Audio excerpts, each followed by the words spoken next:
Chapter 6. Landmark Cases. One winter afternoon in 1973 found Ruth climbing a set of huge marble steps.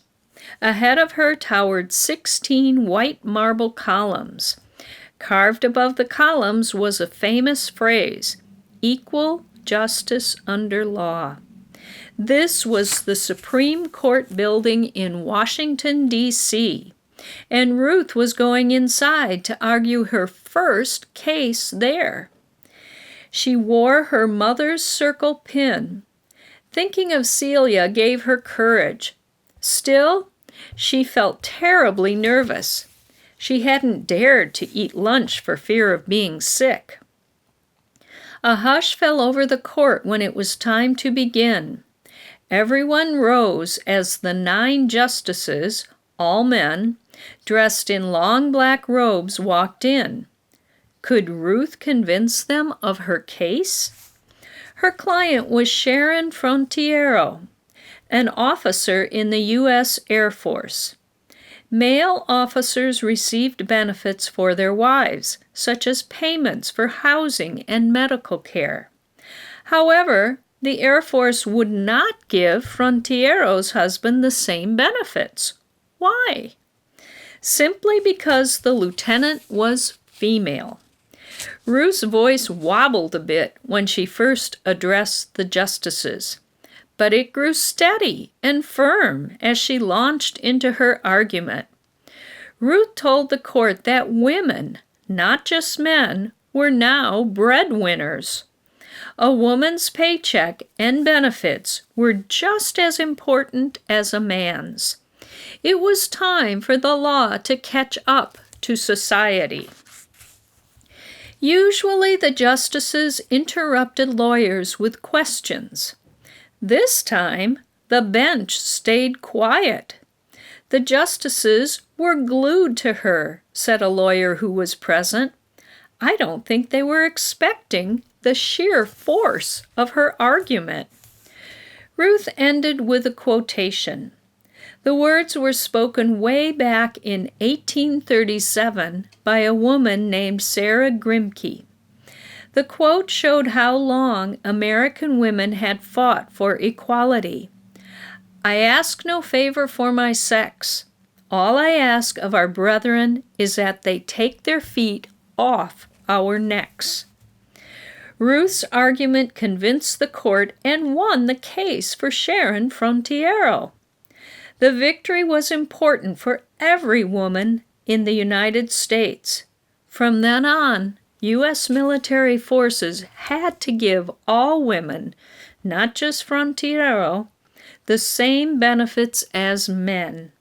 And in the future, the government couldn't have one set of rules for men and a different set for women. Ruth wasn't about to stop now.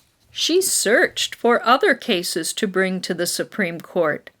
Some involved the rights of men. For example, men who chose to stay home to take care of their children. In the past, lawmakers assumed all caretakers were female, so they made laws that gave stay-at-home mothers, but not fathers, certain rights. The 9 justices on the Supreme Court were all male. Ruth figured that they might identify more easily with a man's experience. And tearing down laws that treated men unfairly automatically helped women as well. It made the sexes equal, which was the whole point. In 1975, Ruth fought for a father named Stephen Weisenfeld. He wanted to stay home and take care of his infant son. Stephen's wife had died giving birth, so Stephen was the baby's only parent.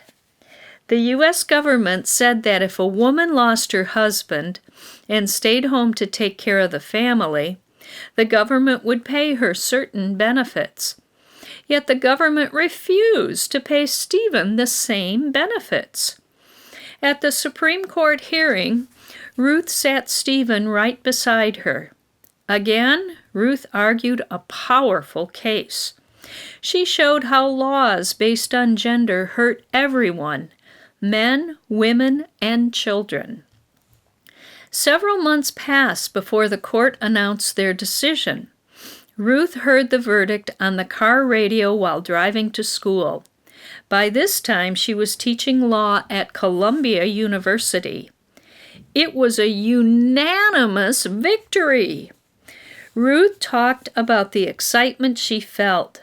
When I got to Columbia, I went running through the halls, kissing the students who had worked with me on the case, and I am normally a very unemotional person. Altogether, during almost 10 years, Ruth argued 6 historic cases before the Supreme Court, winning 5. She also wrote the briefs, arguments, for dozens of other important cases. Ruth did something that was incredibly important to American women, whether they knew it or not, said legal expert Nina Totenberg.